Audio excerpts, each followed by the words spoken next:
All right, let's talk about the default template. The default template solves the problem of what happens if you're running a transform and you don't have a particular template that matches the node that you happen to be on. The default template, which is also sometimes called the built-in template because it's built in, you don't have to actually include it in your transforms, takes care of that situation. So it assures that anytime you're on a node and you don't have a template that matches it, something will happen.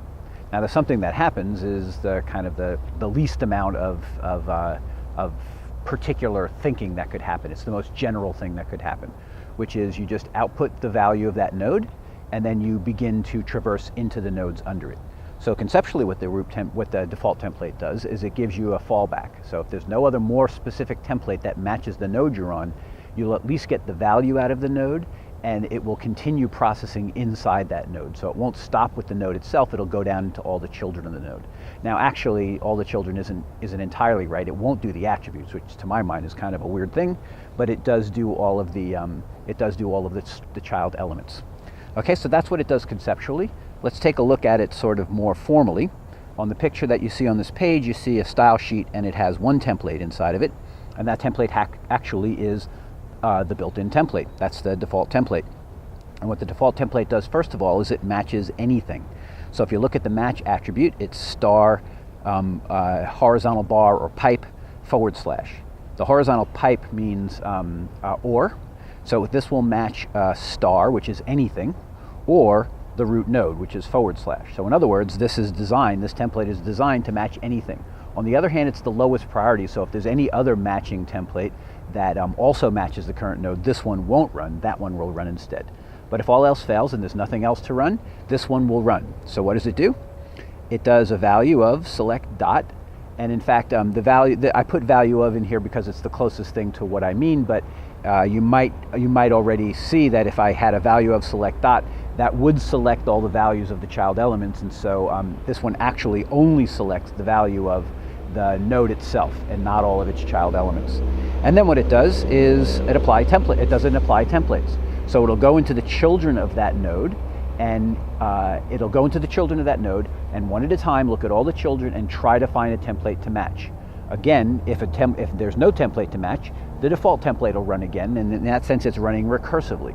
Or if it does find a template that matches one of the children, it'll do that template. So there's two ways to stop the default templates. Well, there's actually only one way to stop the default template from running, and that's to have another template that handles the situation. Okay, so in this case, we have a pretty simple instance. We have a root node that has text in it, child 1 that has text in it, and a grandchild that has text in it. And when I apply this style sheet, and the style sheet is in fact has only the default template in it, what happens? So I do a template match, and I'm on the root node, so that default template matches that root node. It does a value of the root node, which in this case, I know the value of would give you all of the children of the node, but in this case, we're going to use a more restricted idea of that value of, and it's only going to put out the words root text. Then it does an apply templates.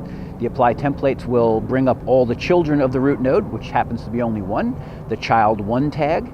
The child 1 tag does not have a template that matches it inside the style sheet. So again, the default template will run, and what it does is it puts out the text child 1 and then does an apply templates. So we're now down 2 levels of apply templates. We're applying templates to the child of the root node. So we've done an apply templates once against the root node and apply templates once against child 1. That hits one node again, which is the G child 1 node.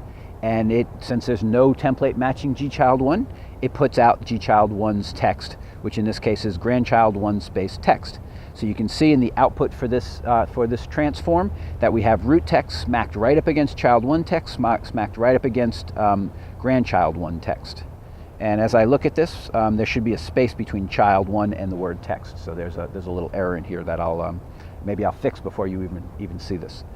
Okay, so so that's the idea of the default template. It's there to catch any template, any node that doesn't otherwise have a transform, or excuse me, a template associated with it.